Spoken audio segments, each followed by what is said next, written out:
2026-ի առաջին կիսամյակում Հայաստանում գրանցվել է 6421 արտակարգ դեպք պատահար, նախորդ տարվա նույն ժամանակահատվածի համեմատ դեպքերի թիվը նվազել է 1364-ով։ Փետրվարի 15-ից ոստիկանության եւ փրկարարծառայության օպերատիվ կառավարման կենտրոնները միավորվել են քաղաքացիների ահազանգերը մեկ համարով 112-ով ընդունելու համար։ Սահմանված չափանիշի համաձայն զանգերը պետք է սպասարկվեն մինչև 15 վայրկյանում։ Առաջին կիսամյակում զանգերի 67.6%-ն ընդունվել է այդ ժամկետում։ Իհարկե մենք ամեն ինչ անելու ենք, որպեսզի բոլոր զանգերի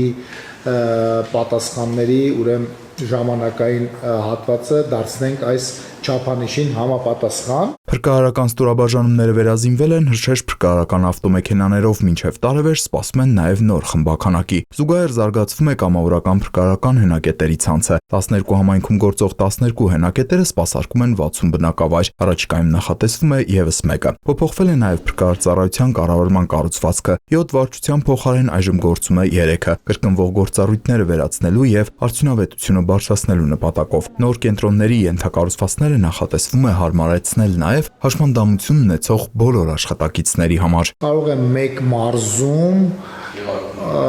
հնարավոր է եւ մի հատ կրկին կվերանանք, եթե կա այդպիսի իրավիճակ, մենք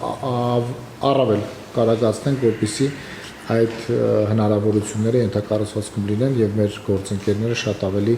հանգիստ կարողանան իրացնել իրենց աշխատանքը։ 2026 թվականի առաջին կիսամյակում Հայաստանի ջրամբարներում գրանցվել է ջրահեղձման 4 դեպք, որոնց հետևանքով 6 մարդ է մահացել։ Նշվեց, որ հանրային լողափերում ջրահեղձման հետևանքով մահվան որևէ դեպք չի գրանցվել։ Բոլոր 4 դեպքերը տեղի են ունեցել մասնավոր լողափերում, իսկ հունվարից մինչև այսօր ջրահեղձման դեպքերի թիվը 14-ն է։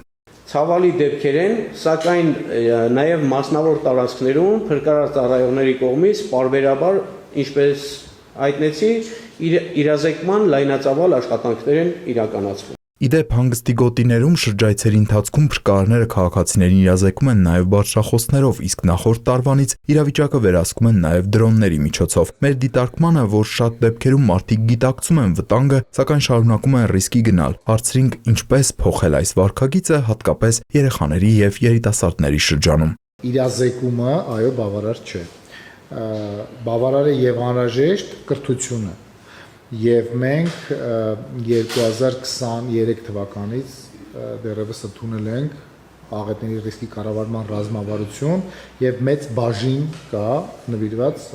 հենց կրթության ոլորտին։ Այո, մենք պետք է գանք հասնենք ինչ-որ մի կետի, որ քաղաքացիները իրենց հերթին շատ գնահատեն իրենց կյանքը եւ առողջությունը։ Եթե վիճակագրությունը ցույց է տալիս, որ մարդիկ ամեն տարի նույն պատճառներով են հայտնվում վտանգավոր իրավիճակներում, արդյոք միայն զգուշացնելն այլևս բավարար է եւ պետությունը չպետք է կիրառի կանխարգելման ավելի գործուն մեխանիզմներ։ Օրինակ գետով անցնելու, այո, խողովակ, որը մարդկանց համար ծառայում է կամուրջ, եւ կարող է առաջացնել եւ մենք ցավոք սրտի ոչ վաղ անցյալում ունեցել ենք նման դեպք, դրանք կարող են լինել շատ տարբեր, մարզի մակարդակով պետք է գույքագրվեն այս դեպքերը եւ դրանց վերացման ուղղությամբ տարվեն աշխատանքներ։ Վերջին շրջանում կոտրված ու տապալված ծառերի մի շարք դեպքեր են գրանցվել։ Հուլիսին օրինակ Երևանում փտած հաստաբուն ծառը տապալվել էր մոպեդի եւ ավտոմեքենայի վրա, ինչի հետևանքով մոպեդի վարորդը մահացել էր։ Հետագայում եւս ծառերի տապալման հետևանքով վնասվել են մեքենաներ ու ենթակառուցվածքներ, 3 նաեւ գազատար։ Բանախոսները վստահեցրին նման դեպքերը կանխելու համար փրկարարծառայությունը սերտորեն համագործակցում է տեղական ինքնակառավարման մարմինների հետ։ Բայց ցավոք սրտի երբեմն լինում են նաեւ դեպքեր, որոնք կամ հնարավոր չի կանխատեսել, կամ այդ ամբողջ ծավալը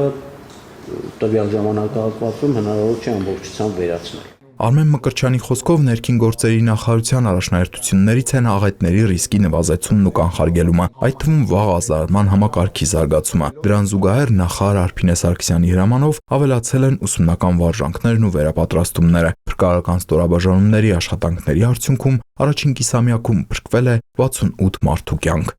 Տիգրան Ուղակիմյան, Անի Դանիելյան, Հորիզոն։